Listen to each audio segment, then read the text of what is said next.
Oh shit. Here we go again. Low, low, man.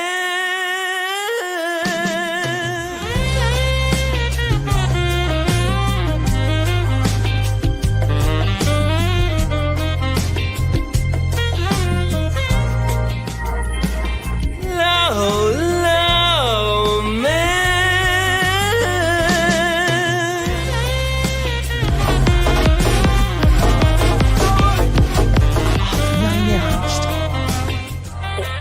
You like contracts, right? You're a contract guy.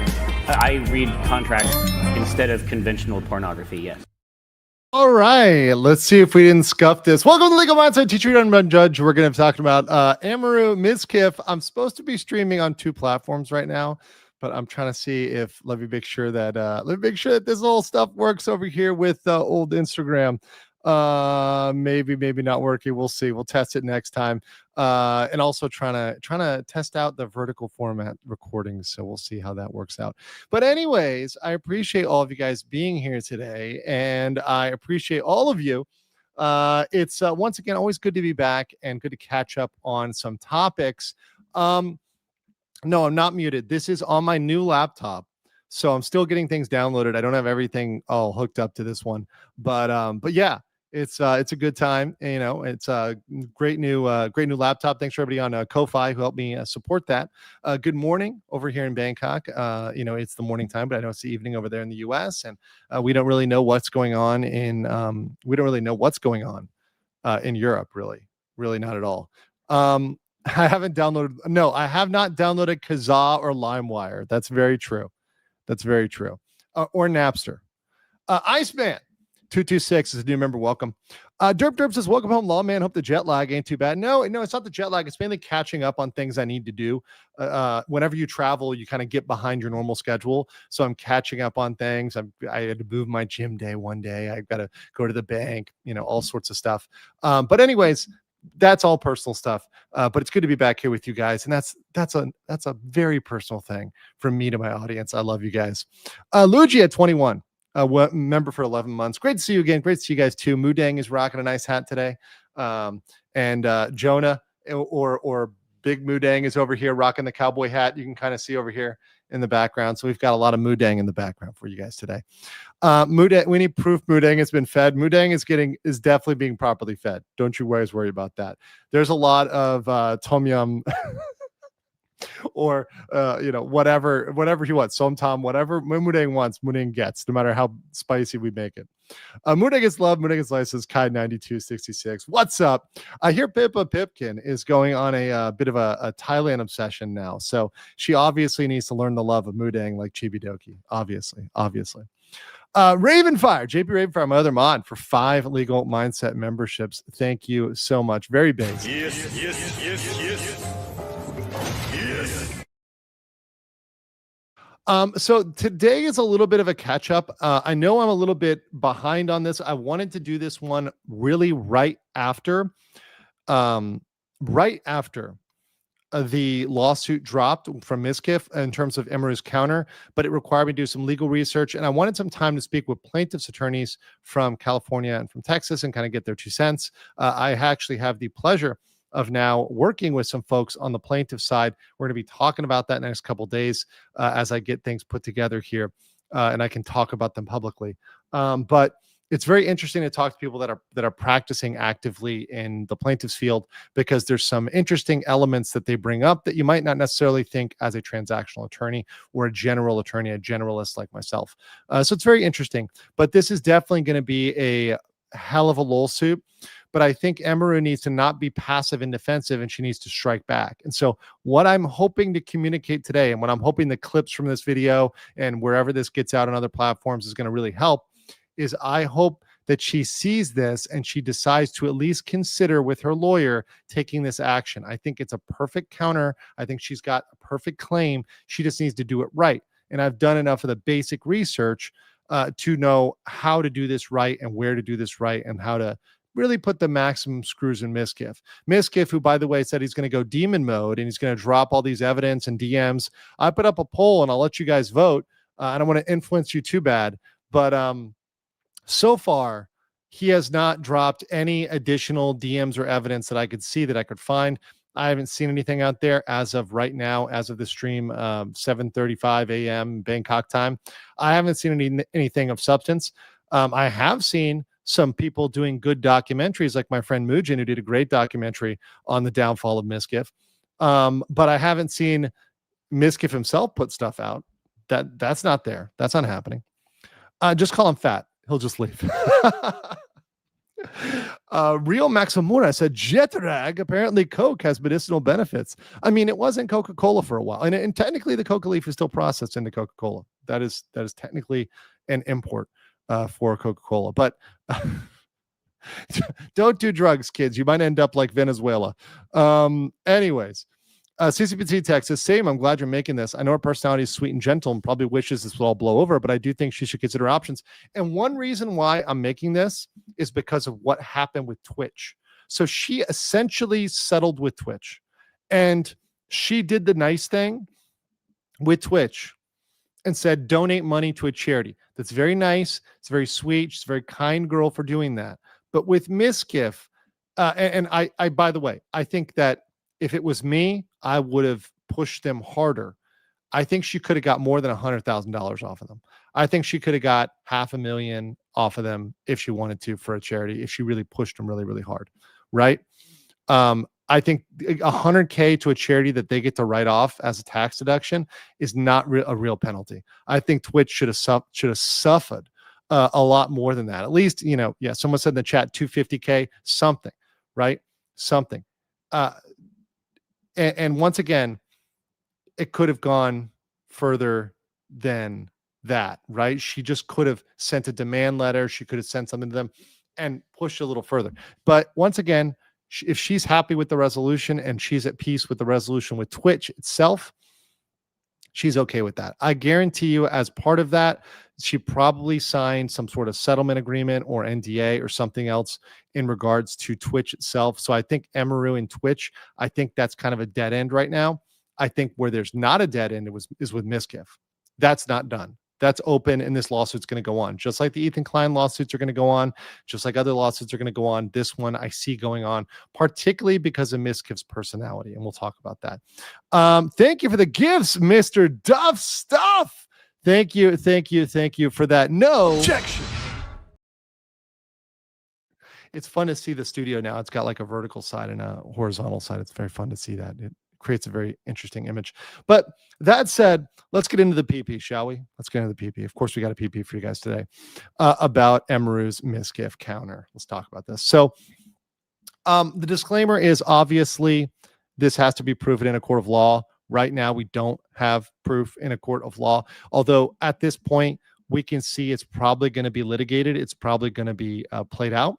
So what I see happening is this getting more intense and more facts coming out over time. So I certainly think there's going to be a situation in which more facts are coming out, more information comes out than what we have right now. I think we only have maybe 50% at most of the information we're going to get by the end of this, particularly as discovery opens up.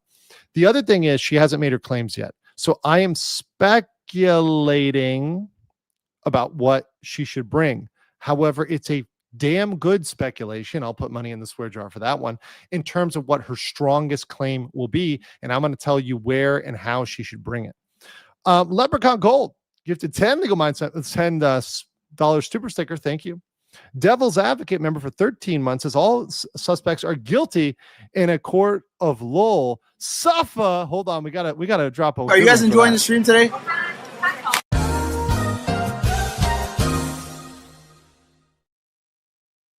Smash the like button right there if you guys are having a good time. 15K, 1,500 of you, not 15K, 1,500 of you in the chat today.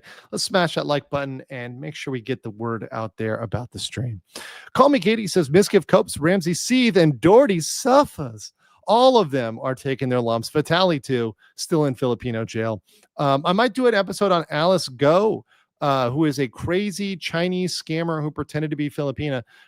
She got sentenced to life over there in the Philippines, or maybe I'll make a short video on it. But very interesting news over here in Asia. Don't mess around. Don't mess around with the law here, right? We also have Lord Miles fucking around in Saudi Arabia. He's getting arrested. So just don't mess around in other countries, guys. If you're asking yourself, should I do this? And you're not sure, just don't do it. If there's a question about whether it's going to land you in jail for a very long time, you probably shouldn't be doing that. Billy Aoki said Mizkif is something. We're just gonna say something. Thank you, Billy. Mr. Duff Stuff says, good morning from Okinawa. Shout out. It's good to wake up to the very handsome Mindset Legal lawman. Can plushies be considered a deadly weapon? Yes, they're super deadly. By the way, update on the Mindset plushie. I spoke to the people creating it. So there's another 2 or 3 weeks for them to get a sample out. And then after that, if it's approved, if it looks good, if it feels good, then we'll be ready to ship maybe right before Christmas. So that'd be awesome if your Christmas present is a emotional cabbage. Wouldn't that be great? Fad Factor Creation says, we'll be laughing out loud. I mean, covering the biased buffoonery companies, BBC's intentional doctoring of Trump footage and the U.S. law implications. That's an interesting one. I will look into that. I was not personally aware of that one. So that's one I'll have to get more details on. Okay. But that seems like a topic that I'd be interested in. Obviously, there's a lot of issues right now with jurisdictions that are outside the United States trying to force US-based companies to do things. There's even an issue with Cloudflare in Japan about manga and anime piracy. I might cover that one as well. There's a lot of really good topics out there. Some of them I may have to combine into a larger episode or just do shorter fast facts on. But there's a lot of good little episodes and little tidbits of law out there. Thank you for that. Okay, let's continue here. So Emiru, obviously, at this point, based on everything out there, it looks like she's got the upper hand. Everybody over the last couple weeks of this process, seeing people playing this out, she's got the legal upper hand. She's got the evidentiary upper hand. She's got the emotional upper hand so far. Mizkif's lawsuit, while it was meant to kind of shift the burden onto her, really didn't do that. It turned out to be more of a lawsuit. And it seems like she's getting more and more sympathy as it goes. Meanwhile, Mizkif is just kind of stuck his foot in it. And by doubling down and saying he was going to go demon mode and drop a bunch of, take a bunch of people down, et cetera, and not doing it, it just looks like a fake. The one thing I will say, and this is something that I'm in a rare moment of empathy for Mizkif, I will say this, and this is something I will say with some genuine empathy. It does seem like streaming brought out, and this happens to a lot of people, streaming brings out the worst in people and often brings out the worst traits, particularly if they haven't been taking care of their mental health or they haven't been resting, taking a break. And I can empathize with taking a break and resting and concentrating on yourself, which is something I try to do. I've been trying to do a little bit more lately. And that's very valuable. I think Mizkif has been going down and connecting with possibly all the wrong people and focusing on all the wrong things, right? I didn't even know about his statement. Oh boy, his statement when he needed help, and he calls XQC, who talked about female streamers hitting the wall and men having no cap, and it's like, okay, that's not necessarily the best way to go, and to feed into your narcissism and feed into your sense of invulnerability is not good, because as a streamer, it's easy to feel that way at a certain point of success, but that's not the case. You are not invincible. And what we're seeing is streamers like Jack Doherty and Mizkif, who have been led to believe they can do anything because they've just got this infinite money printer. And then all of a sudden they hit legal consequences. All of a sudden they hit the wall. You have to stay humble. You have to have people that check you. Like, you have to have people that are bringing you back to reality, that you are not invincible. You are not Laffy Taffy. You can't do what you want. You have to stay humble. No matter how high you go, you have to understand it only takes a moment to bring you low, especially a moment that hits the law, right? When you're hitting the law, you're violating the law, you're getting into lawsuits. That's a moment in which you're going to get that reckoning, right? And people gassing them up is a big problem. And Once again, I can have some empathy for that, but what he needs to do is go speak to somebody who's a professional and talk about that, not talk to XQC, talk to another streamer, or go talk to Hassan, right, and try to figure that out. That's not the right person. Lonesome Poet says, let's be real, Emiru's best counter is Mr. Streams. That's you're not wrong. You're not wrong about that. Captain ZM says, I haven't seen a lawsuit this stupid since Maddox sued his co-host for the LOL suit for proving he is a loser. Yeah, back to the Maddox lawsuit is almost how far you have to go, although we have seen some really bad documents, some really bad complaints in the past. So this is pretty bad, though. This is hilariously bad, as I said. Jake Byron Jones says, even if there's docs with dirt on Emmy, then that doesn't absolve the balding and portly Mizkif from condemnation, no, or from legal consequences. He still committed some unlawful acts and is an aggressive, arrogant misogynist. And once again, you know, I take very equal umbrage with, you know, extremes on any end, but he is at the extreme end of narcissism, at least narcissistic tendencies, right? I'm not a doctor. I'm not diagnosing him with anything. I'm just saying that some of his traits, for example, the trait of, if you look at his relationship dynamics, where he comes on very strong in the beginning and all the girls, whether it's Maya, Emmy, or whatever else, they think he's amazing in the beginning. And then all of a sudden he turns into this controlling, aggressive prick. That's a very common dynamic, right? And one of the reasons why I believe Emmy brought it up is because she was worried about another person, which actually goes towards today's claim. Because today's claim goes towards preventing future damage. So he's clearly inflicted emotional distress on Emmy, possibly on Maya, possibly on other people we don't know about. You want to stop him from doing this in the future, or at least give him pause that it may cost him a whole lot of money, right? Okay, let's continue here. So obviously we know about his defamation lawsuit. We covered this last. If you guys need to catch up on my coverage of that, go check that out. But the point is, there now is a lawsuit. There now is a defamation lawsuit filed by Mizkif against Emmy. So now she's got to respond, right? She's got to come back with some sort of response. Okay. And let me before I get to the next one, I get the super chat real quick, which is unrelated. Probably missed it, but opinions on Ron Coleman. I don't know if you're asking me about something recently, but personally, he's always been good to me behind the scenes. So he's always kind of been like the grandpa of LawTube. So he's been fair, very fair behind the scenes. And I believe he's working for himself right now.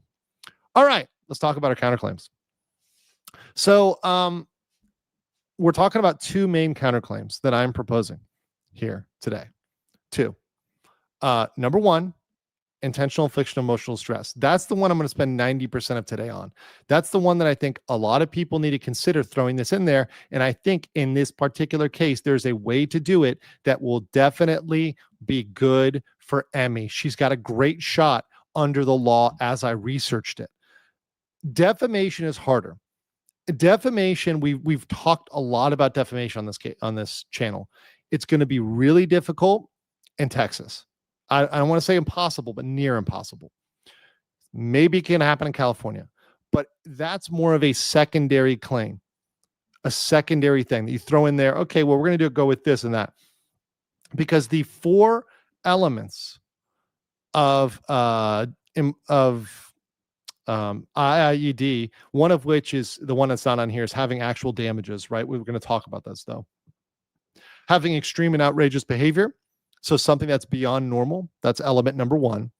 Element number two is intention. So it's either got to be intentional or reckless. So meaning you are at a reckless disregard for what you should be doing. And the next, there just has to be a causal connection between the reckless behavior and the emotional distress. There also has to be actual damages, but they don't need to be physical. They can be emotional damages. And yes, because I said emotional damages, I'm going to play it. Emotional damage. Emotional damage, even possibly emotional cabbage, is enough in some jurisdictions. Some states allow you to get away with IIED, intentional infliction of emotional stress, with just emotional damages. You don't need to actually have a physical damage. So you don't have to be something where you're impacted or you're hit or you have a broken arm or whatever else. No, you in fact can have an IAD claim simply because of your trauma. Now, some people have a problem with this, but I think in this case, it's very, very appropriate. Yes, we got cabbages in the chat. Thank you guys for dropping those sweet, sweet cabbages. I love them. Or the cabbage emoji. Appreciate that for the members there. Nice cabbages. Appreciate that. So let's see what we would do. So what would I do with this, and how would I go about proving this if I was Emmy's lawyer? So if we were to take this right now, clip it out, by the way, clippers, clip this out. By the way, check out my clips channel, which is doing really well. And also make sure you guys are subscribed to my Instagram, right? Which I'm going to be posting more to, The Legal Mindset. And then we've got, or legal.mindset, legal.mindset. The Legal Mindset on X. Make sure you guys are connected. And we're getting the TikTok up. We've got like 30 followers on TikTok now. I'm super big. I'm totally going to make it back to my 250,000 that I used to have in my original account. But that aside, these particular claims are bulletproof if you put them together in the right way. So let's talk about how I would put them together. First, with extreme behavior. Okay, this one is interesting because you have alleged sexual assault. And in some states, any sexual behavior is considered per se, that means automatically extreme behaviors. Because remember, for IIED, the key is it has to be extreme and outrageous behavior. So climbing on top of someone who is crying and shoving his hand down her pants is considered extreme behavior in some states. Automatically. That alone is enough. But that's not where we stop. We get the stalking and persistent harassment. So repeated messages after she cuts off communication, that's stalking, that's persistent harassment. Blackmail threats and a smear campaign. Indirect threats to friends, to family, to colleagues, to contacting this Twitch 2025 employee and other streamers to join in a smear campaign. That is definitely not okay. And that definitely goes towards extreme behavior. Is this something a normal person would do? And once again, somebody mentioned this. He's admitted to this. This is stuff that he has admitted to. So we don't even have to, in many cases, litigate this. He's already said he climbed on top of her, and from what I understand, while she was crying, and shoved her hand down her pants. That was normal. Went to do the thing, and he jumped off like a cat. Next, the last one is psychological and domestic abuse. So his pattern of controlling behavior with violence, punching the wall, stuff like that, yelling, screaming, punching the wall, and controlling what she wears as clothing, that's extreme. You also had this kind of language, these DMs. These are kind of older. I think I got these from the Mujin video. But these actually go towards kind of, the pattern of behavior of controlling what she does. Once again, alone, this would probably not be enough. Alone, that would probably not be enough, but you take it together with everything. That's the thing. It's a whole set of behavior. So a lot of people are going to try to knock these out one by one and say, well, one by one, they're not that bad. The problem is when you put it together, it looks like narcissistic control. Yeah, looks like narcissistic control.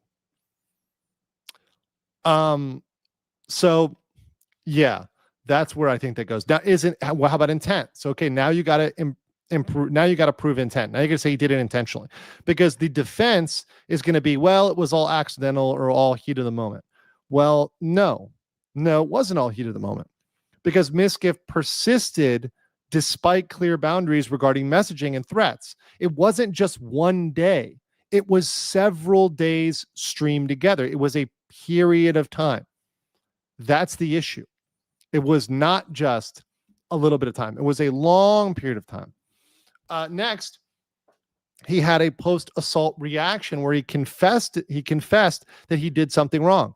So by saying he did something wrong, by admitting that, which is one of the reasons why you should really shut up and not talk, you should really not talk, is because you don't know what you're going to say that might get you in trouble. So when I saw that fact that he said that he confessed he did something wrong, that actually gives Emmy a great case here, because it implies awareness of harmfulness. And it implies that even though he knew he harmed her, he continued after he knew he did something wrong. So that part puts him in the intent for IAED, right?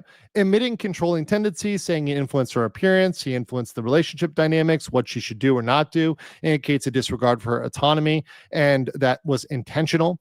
And then solicitation of others, once again, shows an intent to solicit others. So we're proving all of the intent. So once again, going back here, you have to prove extreme behavior, check. Intention, check. Now let's go over here to the damages. So crying during an essay could highlight acute trauma. Delayed public disclosure for months could indicate that she had prolonged psychological toll. She had fear. She was in fear. So that could go towards an emotional damage element. And then pursuit of restraining orders underscores the professional fallout, which is a sustained impact, a sustained psychological and emotional damage, right? OTK came out to support her because they saw that what she was going through was causing this damage. So because of that, we've got emotional damages. Now, not physical, emotional. So here's the big question. Where should she file? And I'm going to answer this question after I celebrate the 5 Legal Mindset memberships. Thank you so much, Grill Piece 63. Yes.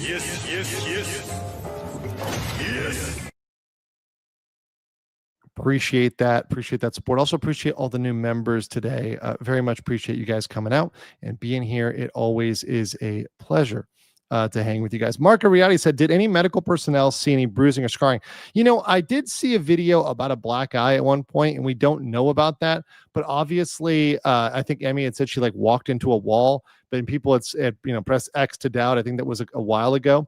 But that's something we don't have as of yet. However, I can't say there isn't because I don't know, right? We don't know. There could be more. There could be more. So, okay, we have 2 states. Now, I know what a lot of you are going to think. A lot of you are going to think legal mindset is really based. So he's going to say Texas because Texas in America and I don't know, open carry. Well, hold on there. Pause. Hold on there. You really have to be neutral and put this aside when you're looking as a plaintiff. And as a plaintiff, you have to say, where is the law better? Not just, do I like their politics? Do I want to live there, etc. And in this case, if you look at the actual law and you look at the actual way in a neutral function without looking at politics or anything else, blah, blah, blah, you just look at the law, and this is legal mindset. Mr. I will never form a business in California. California wins. California wins, okay? Way more in her favor. And that's just me being neutral. That's just me being fair, right? By the way, guys, like the video, please. We're only at, what are we at right now? Only at 400 likes. We can do better. We can do better. So Leprechaun Gold, thank you for the 50 Legal Mindset memberships. Very, very, very based. Hold on. We gotta get a good one in here for that. Here we go. Ashanda. We'll get that in there. Not a sin. I cannot absolve you. Mega based. Also, Confessions of the Priest, thank you for the 5 Legal Mindset membership. Objection! Actually, no objections to that. Thank you very much. Appreciate that, guys. Appreciate the support. So California's better. Why? Well, doing the research and talking to plaintiffs' attorneys, California is much easier because it's her residence. And because it's her residence, California is very, very advantageous for suing parties that are out of state as long as you're a resident of the state. So California is really good for that. They also, if they go to Texas, because of Emmy's minimum contacts with Texas currently, they would probably transfer it anyways to California or dismiss it. So she's highly likely to do that. And also on the way out, she might be hit with fees, which would be a real slap in the face if she had to pay Mizkif's legal fees because she filed it in Texas. So I don't think that from a personal jurisdiction part that's there.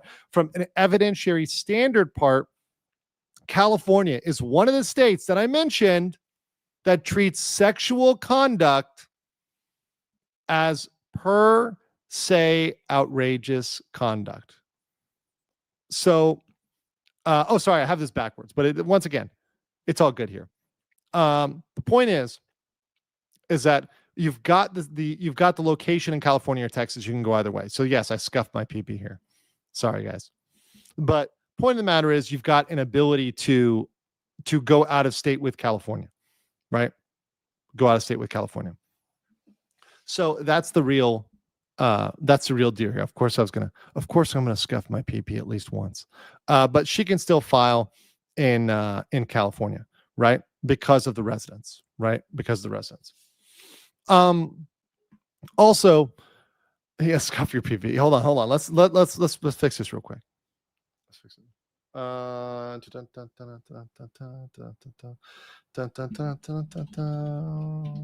There we go. Okay. Yeah, we can totally do this. We totally never had an issue here, guys. We totally never had an issue here. This was always like that. You are actually just seeing things. Okay.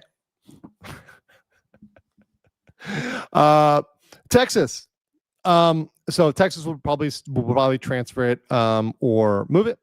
And in terms of an evidentiary standard, like I said, California is advantageous because it's automatically outrageous.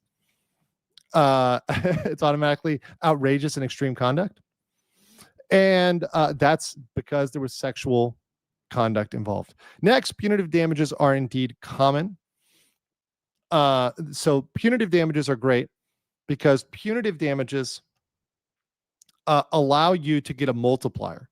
So let's say you were going to hit them with $100,000, $200,000 of damages. Well, you get punitive, you might get $500,000 or $1 million because you're going to get a 2, 3, 10x benefit on that.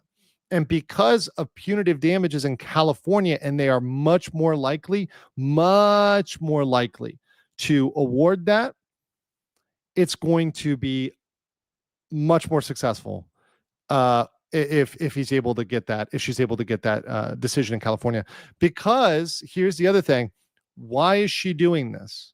She's doing this because she wants to stop the behavior, and she wants to stop the behavior from harming anyone else, right?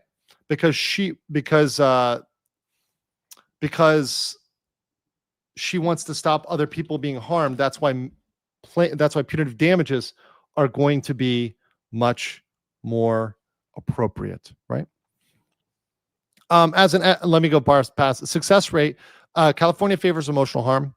So because California favors emotional harm, that's going to be on the side of Emmy if she files in California. So you don't have to have as many physical damages. And the last thing, the most important thing, is that Texas has strong anti-SLAPP laws and fee shifting. So the fees are often shifted from one side to another if they have a failed lawsuit. So you wouldn't want her to engage in a lawsuit, have her fail, right? And then have that not work out. Okay? Because that would not be good for her. That would not be good for her. Okay, let's get it. Here's a Danielle and Mizkif L and all the RKLs. There we go. Was that the first scuff of the new laptop? Yes, that was the first scuff. The first scuff is that I got that backwards. Sorry, guys. Early morning here. Oceania was never at war. No, never. There was never any scuff. You guys just saw things wrong, right? I mean, I'm acting like Mizkif right now. I know Miz is watching this. You should chime in. Yeah. Well, and I'll try to hold on. Let me make sure I fix things over here. Let me take this off. I've got to fix that PP, or else people will say the analysis is wrong. But anyways, the point of the matter here is that with this lawsuit, overall, going through the factors, personal jurisdiction, evidentiary standard, success rate, defenses, it all points to California being better and California being the place to go. So I would go with California if I could in any possible scenario, right? Okay. Let's go here. And all right. Defamation. Defamation is clearly, look, we all think defamation when one of the parties is lying. And right now, we know at a bare minimum, somebody is not being completely honest. Somebody is at least hiding part of the information. I think everybody knows it's Mizkif. I think it probably is Mizkif. I think that's probably the facts here. However, we don't yet have that proven in a court of law. We should have that proven in a court of law. That would be a nice thing. So what I will say is, even though Mizkif is probably lying, is it going to be enough to hit him with actual malice for defamation? Probably not. It's going to be difficult. And if it's in Texas, it's going to be near impossible. It might be viable as a secondary claim in California. So my overall analysis, my conclusion is that Emiru has an extremely viable claim against Mizkif for IIED in California. If she can bring this in California, it's going to be great. It's going to be the best possible case she can make. And I think the viability of this case, speaking to real attorneys, is high. Defamation is less viable, but can be thrown in as a secondary claim against Mizkif. So I would throw that in there. I would say, hey, let's go for it. And also, thank you for the content, Mizkif. I deeply appreciate it. Infinite content is great. Infinite content loops are great. And I see him as not settling this. So I see this as something that goes on for quite a long period of time, which will be quite fun to cover. Doug Diaz, thank you for the 5 legal mindset memberships. Appreciate that. Yes. And Fat Factor Creation says, remember, kids, moisturizing prevents you from scuffing your pee-pees and avoids carpet burns. That's exactly right. But yes,